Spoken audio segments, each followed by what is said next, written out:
Hello everyone, thanks for tuning in today's second video. Going to have a look at the weather for the next 10 to 14 days. For today's second video, day 10 will take us to around the 9th of November, and we'll be able to extend out beyond that with the extended GFS and ECM ensembles. They run to around a couple of weeks. Going to have a look at CFSB2 at the end of the video for November. Should be quite an interesting watch. Talking of November, GWV Friday has been released. That's a month-end look ahead with Japanese and CFSV2 models. And yes, it looks like it could be in for quite a coldish November. So have a look at GWV Friday and see what's going on there. We've still got the ECMWF 42 day look ahead to come. 6 weeks look ahead with the ECMWF. That'll be around 5 or 6 o'clock this evening. It's going to be fantastic. And then after 10, we're going to have a live stream. And we're going to, now we're in GMT, we're going to have our first live stream GFS 18Z. So we're going to be live streaming the GFS 18Z, aka the pub run. And that's going to be absolutely fantastic. It'll be after 10 o'clock tonight. So I shall see you then live. Loads and loads coming up over the weekend as well. More about that at the end of the 42-day look ahead video. Starting us off, though, is GavsWeatherVids.com. So yesterday, of course, it all looked very, very grim at GavsWeatherVids.com. The website was down and it was inaccessible. We are back up and running. We're back in business at GavsWeatherVids.com. Today. So I still don't know for sure what happened, but I think there was like a very severe sort of server meltdown that was caused by a power outage.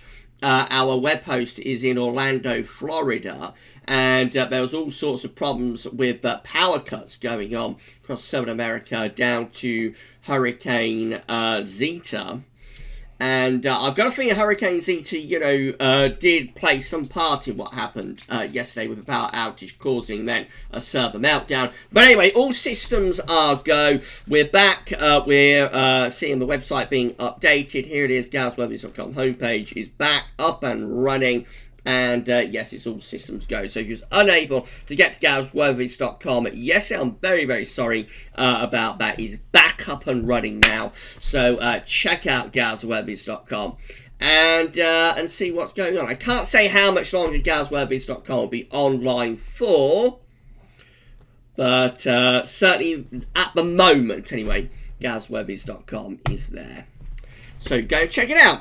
Right, so let's begin this one in the tropical Atlantic. So this is the next disturbance area. Look at this, it's red X just here.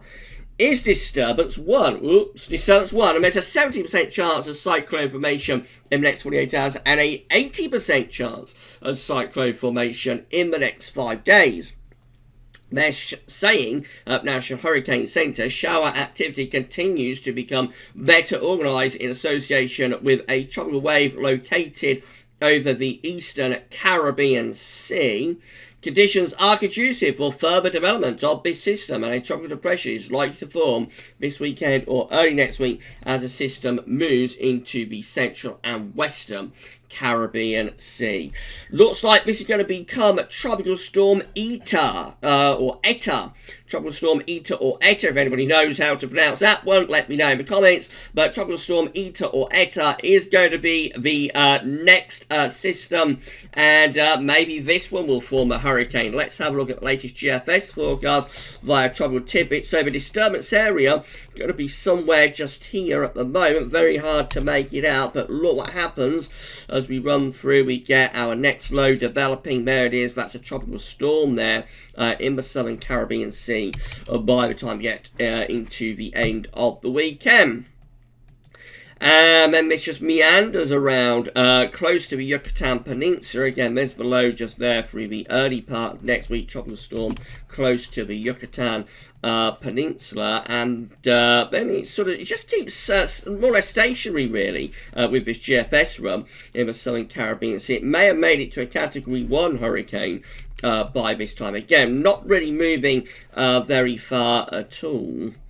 and then it sort of starts to push in towards the Caribbean islands. Does it ever develop into anything? Let's have a look. Well, look at this. We get through to like, so this is beyond day 10, but then I think there's definitely a Category 1 hurricane, but we've got more disturbance areas just here and just there. And this is going to be like the 11th of November, very, very, very late on in the season, but still seeing GFS playing around not only tropical storms and or hurricanes, but possibly more disturbance areas too. Absolutely unbelievable, this hurricane season. What a season it's been. And this is, I mean, it's still near stationary in the Caribbean Sea. Whether it plays out like this, I don't know, because to have a tropical storm and hurricane near stationary, just not moving anywhere for days and days and days, is very, very unusual. But by this point, the ETA is still sort of deepening down to 976 millibars at this point.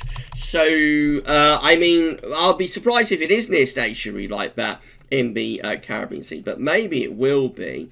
And then eventually, it looks like ETA starts to move into the Gulf of Mexico as we get into the middle part of November. That's the 15th of November. I would have thought by this point, all of these further disturbance areas and ETA as well would be enough to get us into a hyperactive hurricane season, to be honest. We're quite close to officially a hyperactive hurricane season right now, and I would have thought that's going to be enough in the next couple of weeks to get us hyperactive. But what an amazing season this has been. We always expected a big hurricane season. We did not produce like an official forecast of a hurricane season at GavsWeatherVids because they don't do that.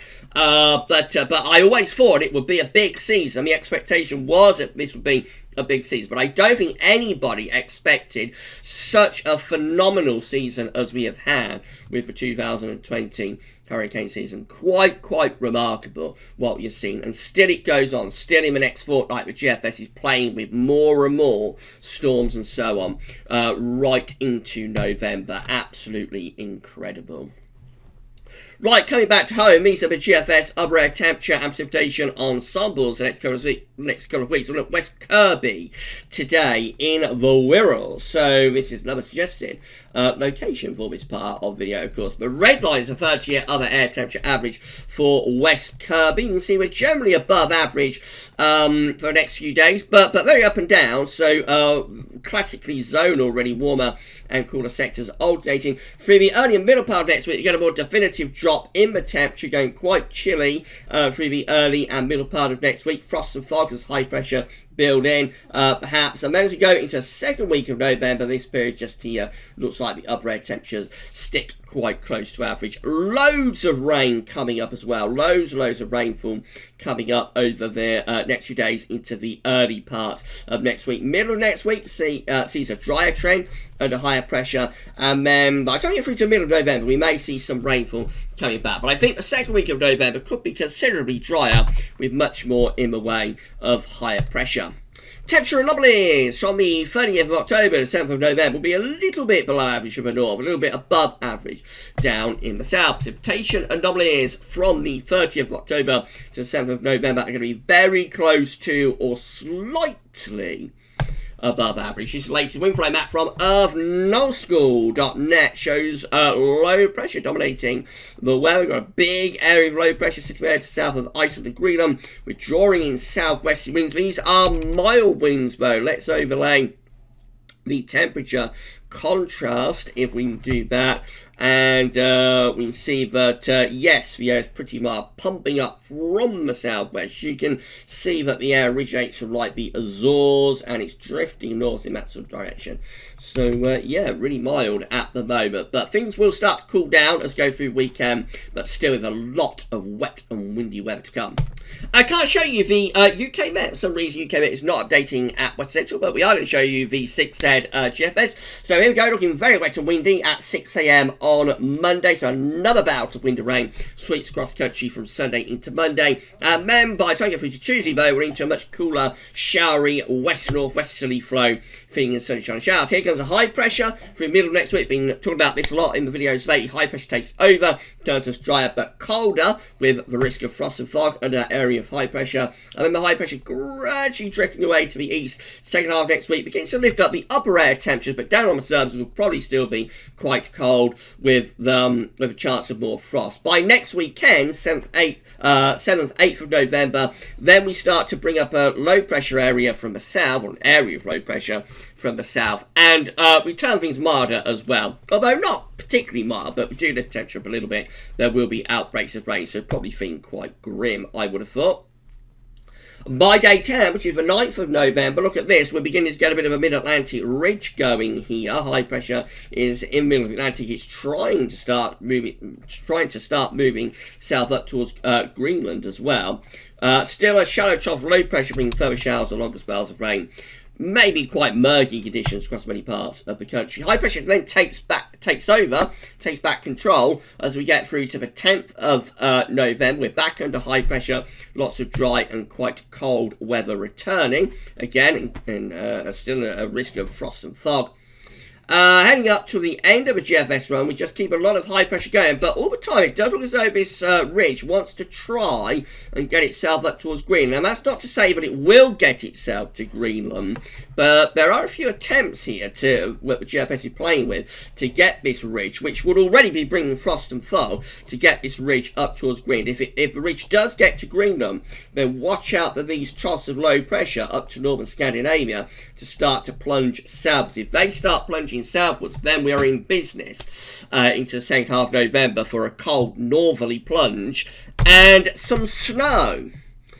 Now that's a GFS operational run. I'm going to show you for the very first time the GFS parallel run. So you know how NOAA and NCEP always likes to upgrade the GFS every single year. They like to do an upgrade. So we have had the GFS parallel run running in parallel to the operational GFS run for several weeks now, actually, a couple of months.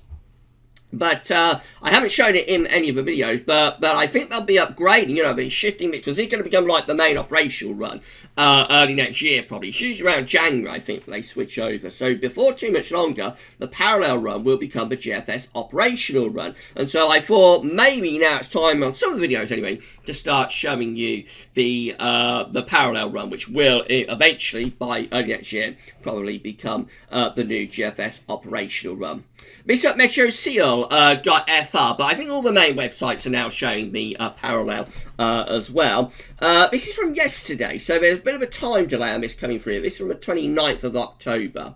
Right, so let's have a very quick look at this then. So this is what the parallel was showing yesterday. So obviously we've got in for all this wet and windy weather over weekend into the open next week. There's the build of pressure from the Atlantic, so into the middle of next week. High pressure takes over, turns us dry, frosty and quite cold. So that carries on up towards day 10, and then this low pressure begins to drift up from the south. By the time you get through to day 10, bringing low pressure up from the south, that will lift temperature up a little bit, but will bring an increasing risk of outbreaks of rain. But the high pressure then fights back. The low pressure drifts away to the south again. Look at what the GFS parallel run does then. Starts to turn us increasingly blocked and easterly. And as we get towards the end of the parallel GFS run, which is into the middle of November, we've got a proper easterly going on here with a large blocking area of high pressure from Greenland over to Scandinavia.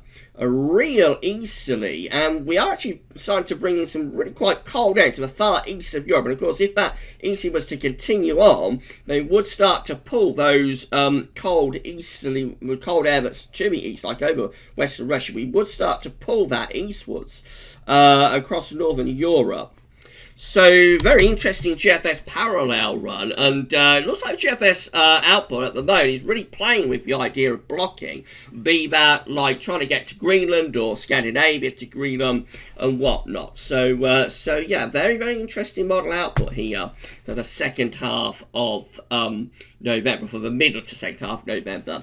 We shall be showing you the parallel much more, parallel GFS run.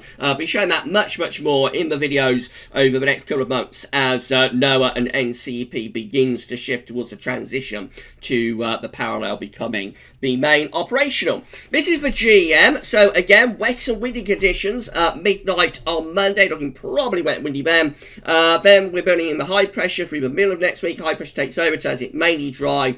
Probably cold for England and Wales, frosty conditions, a little bit of a westerly continues up across Scotland.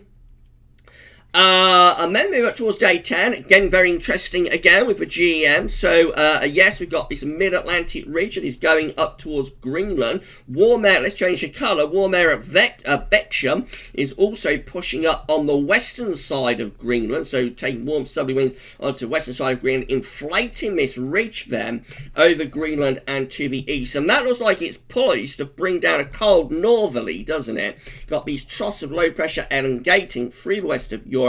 Shift those just a little bit further eastwards, and we're in business to start pulling down a cold northerly via this blocking to the south of Greenland and up into Greenland itself. So that's beginning to get very interesting by day 10 as well from a cold perspective.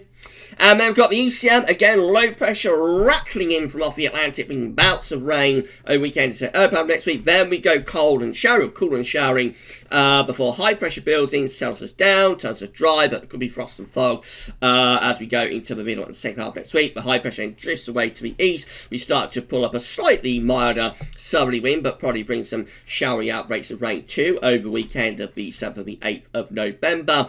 By day 10, that's how we're looking. Again, quite interesting model output. High pressure looks like it's trying to get going up towards Iceland. Low pressure down to our southwest. So if we could run on any further, which we can't, but if we could, it's possible we will start to see that high pressure. We are bringing up some southerly winds with warm air advection through there, by the way, so it's possible we possibly start to see that high pressure going further northwards and strengthening. Maybe this trough into northern Scandinavia will start to pull down some cold northerly winds. All looking quite interesting. The hints are there that something quite interesting could begin to happen as we get in towards the middle of November from a cold perspective. This is rainfall forecast based on that ECM run from Tometeo.com. So we've got a deluge coming up this weekend. There'll be lots and lots of rain, particularly in the west, but all areas will get wet weather at times over this weekend into the early part of next week. Then all the rain clears away through the middle part of next week. High pressure builds in, turns us mostly dry, but it will be turning cold with frost and fog, a definite possibility. Up towards day 10, showery bursts of rain come back into the south and into the southwest too, and temperatures probably get a little bit milder. These eruptions are on the table within the ECM ensembles today for day 10. Gets us to the 9th of November via the Icelandic Met Office. We have 25 members of the ECM ensembles, including the control and the operational run. Our operational run is the run just been looking at. Have high pressure to our west, northwest, low pressure down to our south. So it's a little bit less cold, drawing the air up from the south, a little bit milder, but with showery bursts of rain. 19 just here have high pressure blocking. Somewhere in the Norwegian Sea to Scandinavia, they'll be bringing in more of an easterly wind. So probably still reasonably dry with those, but colder. And then 7 with a mid-Atlantic ridge trying to get up towards Greenland, extending into the UK, and a trough sinking down through Scandinavia. That looks like it's on the verge with that, of pulling in like a northerly. In 2 weeks' time, these are the options that we've got. They both look quite cold. This is for the 14th of November. 34 members of the ECM ensembles have a classic Scandinavian high, and they're bringing in an easterly wind. 17 have a ridge out to our west, and they'll be pulling down something of a northerly wind. Not a classic northerly, but we're certainly on the cool side of the mid-Atlantic ridge. And yeah, if a trough would start forming over Scandinavia, then we would start pulling in proper northerly winds. They both at the very least look chilly for mid-November, if not quite cold. Finally, CFSV2, this is 700 millibar height anomaly for November. It looks like this. It changes every day, by the way. Today it's looking like this with higher pressure through the country and going to our east. It suggests a very anticyclonic November coming up, if that is right. Temperature anomalies are no better than average, and of course, if high pressure dominates in November, we could at the very least be expecting frost and fog.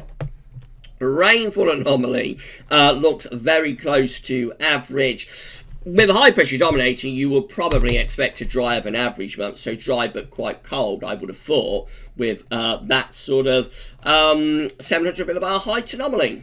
Right, if you're enjoying the videos at the moment, please can you click like. Don't forget to subscribe to the GavsWeatherVids YouTube channel.